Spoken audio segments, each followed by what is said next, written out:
Update. Mom decided she doesn't want to be a mom anymore and sending me to live with my aunt. Original post. My mom, 32 female, told me that she wishes she never had kids. I am 16 female. She has pretty much decided she cannot stand to be a mom anymore and has asked my aunt to let me attend high school where she lives. My aunt cannot have kids, so she was willing to take me. This means I have to move 200 miles away to a good school, but not the one I grew up with. I am a junior in high school this year, and it will mean I have to do all my work over again, making friends with people, getting to know teachers.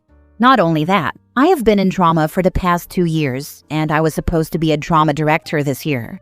My mom is ruining my life with this. I feel like I will not be able to do all the things I worked for and thus put on my college report. I will be the nobody, like they will let me be class treasurer if they don't know me. I have a job here, with good hours and an understanding boss.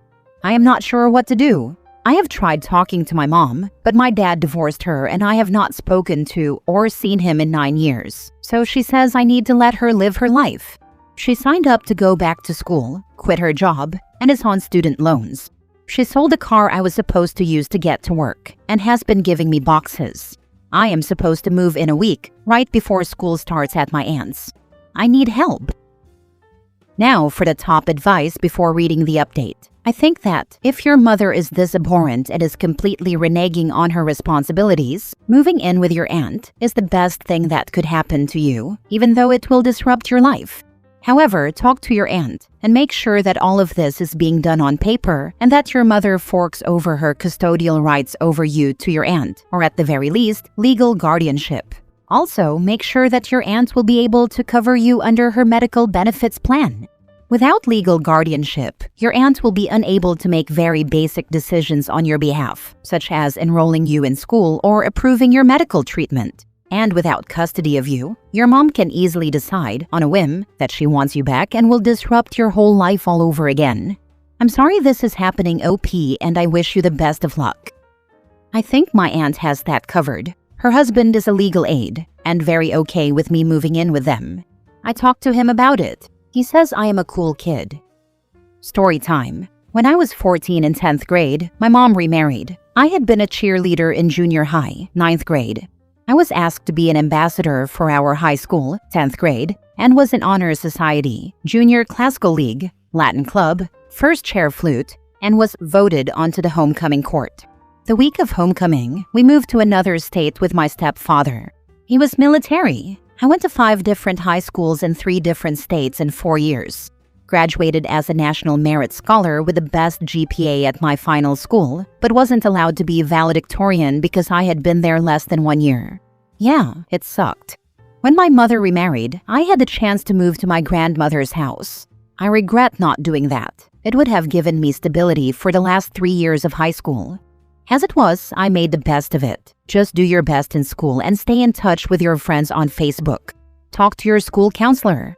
A lot of schools now have concurrent classes with a local college. No tuition while you're still in high school. You can graduate high school with an associate degree at the same time. Good grades are the key. You can do this. That actually makes me feel a little better. I do love my aunt. She is a nice woman, and it seems unfair my mom, who apparently didn't ever want me, great thing to hear, had kids, and she could not. She works with kids, has a lot of spare income, so it could work out for the best. She has told me she would love to take me with her to England over Christmas break, because there is no way in hell I'm going to see my mother in the next 2 years. If she didn't want me, then she doesn't get to have me around when I am an adult. I feel hurt and betrayed. I just don't want to be the girl whose mom rejected her. Now for the update 9 months later, I just wanted to give an update. I forgot I had even posted on here with everything going on. I ended up going to my auntie's. She came and packed up my whole room with me and drove me to her house. It was really hard because my mom was already talking about selling the house and moving to some other city so she could start her life. I still have a lot of pain from what she did, but living with my aunt and uncle has been a great experience. Mr. B, my boss, got me a job at a Subway where my aunt lives. I really like the people I work with. I started dating someone at my new school, and we have been together for 5 months now. Dan 17 male is great, and we are in the same grade. He just turned 17, so we had the whole year together. School is ending in a few weeks, and we have plans to go to the beach with my aunt and uncle for a week. I met some new friends and got involved with volleyball and took part in drama. I'm also the assistant treasurer because I was able to talk to the teacher in charge of the group and said I wanted experience. When she saw my transcripts, she said I could assist the girl who got the position. The girl, Jolene, is actually really cool, and we became pretty good friends. I still keep in touch with my friends from home, but I really feel like I have a great support system now. I haven't told anyone why I moved here just yet, except my boyfriend, because it's too embarrassing and I don't like to talk about it. I was doing really good and had decided I didn't really want to see my mom again, because who abandons their own kid? My mom came up last week, and she has been waiting around to see me. I didn't know why until Saturday, because my aunt finally told me after my mom barged into the house and refused to leave. Auntie asked if I wanted to talk to her, and I told her I would. My mom said she was so sorry for the way she treated me, and that she wanted to know if I would move back for my senior year. She said we could pack up anytime I wanted. Then she asked my aunt if she could stay in the guest room. My aunt said the room was mine. My mom said Lucy doesn't mind sharing. My mom tried really hard to get me to chat with her alone, but Auntie stayed with me. It came out that my mom wanted me to come home because her boyfriend left her and she blew through her money. Auntie told Mom she needed to leave, and then told me that my mom had been calling her about the check my birth father sends her. I guess she contacted a lawyer, said I was in her custody, and my mom signed the papers my aunt asked her to. Mom didn't realize it meant the check was coming to Auntie, who said she put most of it into a savings account for me. There were some things she needed money for, and I'm grateful she's paying for me and keeping me. It could have been so much worse. I guess the checks were pretty big. So, I just told my mom not to contact me again. It hurt a lot. The only reason she wanted me around was because of a check. That said, I guess my aunt has my father's number. She said he wants to talk with me when I'm ready, so there's that. I'm not sure what to do now. It just hurts.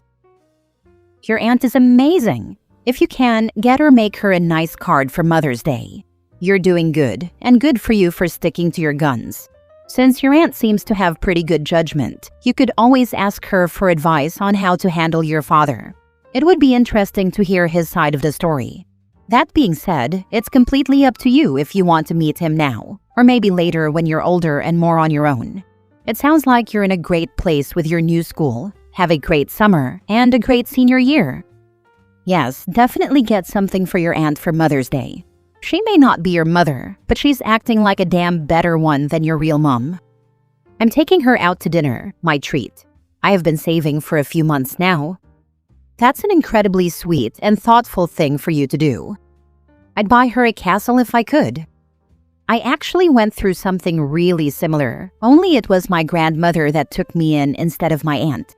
Speaking from personal experience, I really highly suggest you do not have contact with your mother at any point.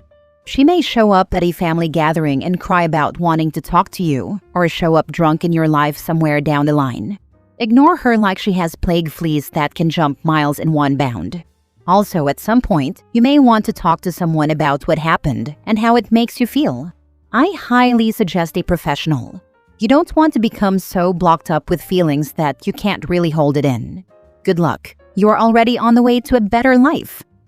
I don't want to see my mother ever again. She really hurt me. Next story. Update. Mom thinks our relationship could be better. I'm happy where it's at, but don't know how to tell her.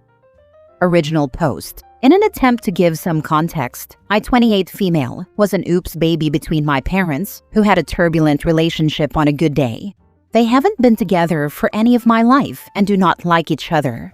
Mom, 50s female, was an alcoholic the entirety of my growing up and beyond. Pair this with some narcissistic tendencies. Gaslighting, calling me ungrateful for not wanting to get into the car when she was drunk when I was old enough, etc. Verbal abuse and some physical abuse. She is not my favorite parent.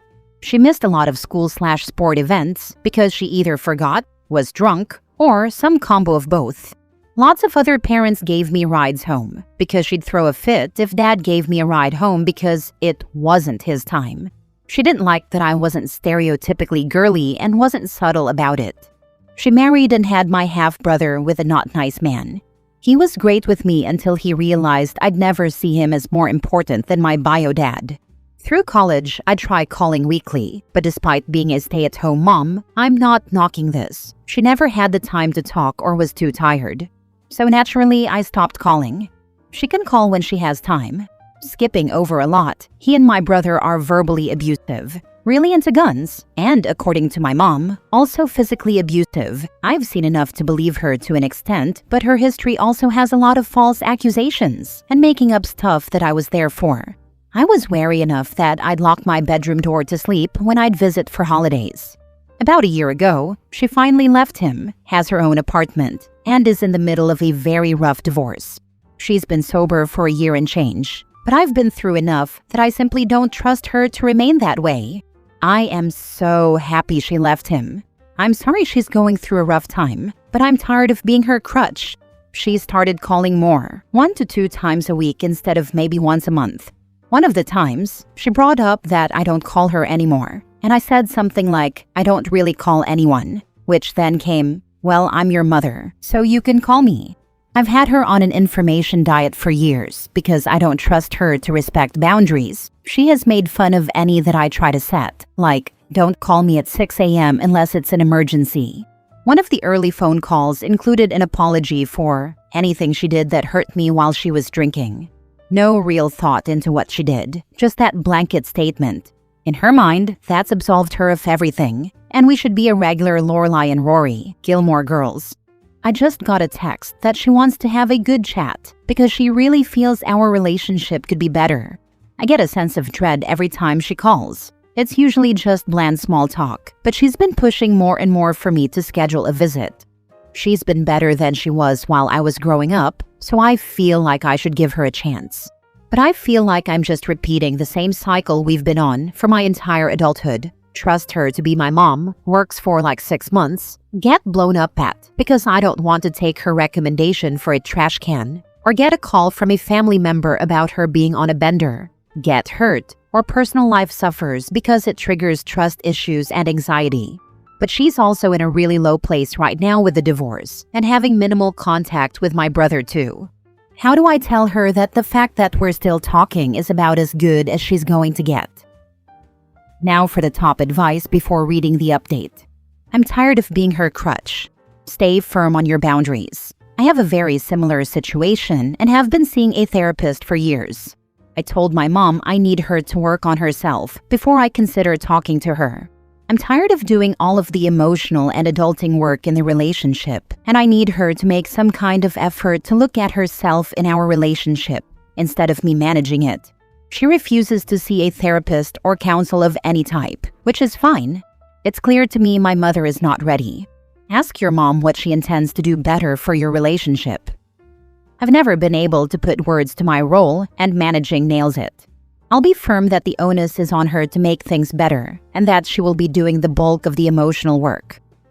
No real thought into what she did, just that blanket statement. In her mind, that's absolved her of everything. I totally connected with a lot of what you wrote too. My mom has been getting away with blanket statements and love bombing the rest of the family when they get mad at her, so she totally gets away with all of her bad behavior. I'm saving this statement in my back pocket the next time someone in my family tries to defend my mom. I'm sorry you have this problem too. The empty apology actually hurt more than not having one because it rubbed in how little she thought about the pain her literal decades of actions have caused. I hope your family can, at a minimum, come to understand why you're upset, even if they choose to continue to go through that cycle with her. You shouldn't have to defend why you're hurting to anyone. I don't mean to put feelings in your mouth. However you want to describe your feelings is 100% your choice. Now for the update. No one asked for this update, but I guess I wanted to give some of you told you so rights.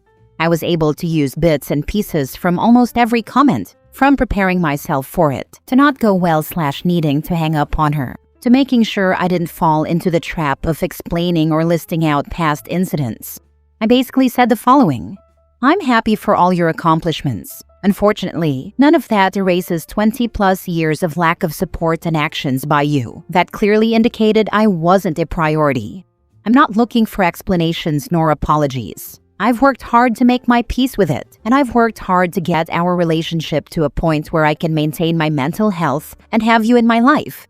So when you say it could be better, in my mind, it's right where it needs to be. If that's to change at all, I have some boundaries that need to be followed. List of boundaries. Some specific, but two big ones of respect my boundaries and respect when I say no. If you want us to talk more, I'm happy to pick up the phone. You have every right to ask things from me, but you have to respect when the answer isn't what you want to hear. Her first question was if I thought our relationship was better before my stepdad came around. No. Next was asking for examples of when she didn't support me. I told her she'd have to do some reflecting because she was there for the same events I was, and it's not fair to me to ask for that emotional labor. She said she had done lots of reflection and couldn't see it until stepdad came into the picture. She pushed a couple more times for examples. Is it because I missed some events your dad was at? She stopped when I called her out the second time for deflecting responsibility for her actions. I told her multiple times during this portion that she doesn't have to remember or own up to anything, but she does have to live with the consequences. Her last question was, is there any way we could ever push past this all? I told her this is what past this all looks like. She pushed back a little bit, but when it was clear that I wasn't moving an inch, the call ended with, well, thank you. You've given me a lot to think about. None of her questions or responses were any indication she was worried that I was hurt. She was trying to find justifications I might listen to, anything to poke holes. There was part of me that wondered if she always recognized how much neglect there was and just didn't want to face it, but claiming lots of reflection and not having a single incident come to mind that didn't involve blaming someone else answered that question. While she was calm while she tried to respond, her tone was very tense. Worst case here, she continues to try to push boundaries, and I cut off contact, and it's one less stress in life. Best case, she respects them, and it's one less stress in my life. I know this is likely a case of she'll respect them until she doesn't. The important thing for me was that I was upfront with her and set clear boundaries. I've done my due diligence in telling her how our relationship could change. I used change instead of improve very intentionally with my mother. I'm relieved. The ball's in her court, and I have some answers. Thanks again for the advice, sharing of your own experiences and encouragement. It gave me the confidence and a plan for that phone call.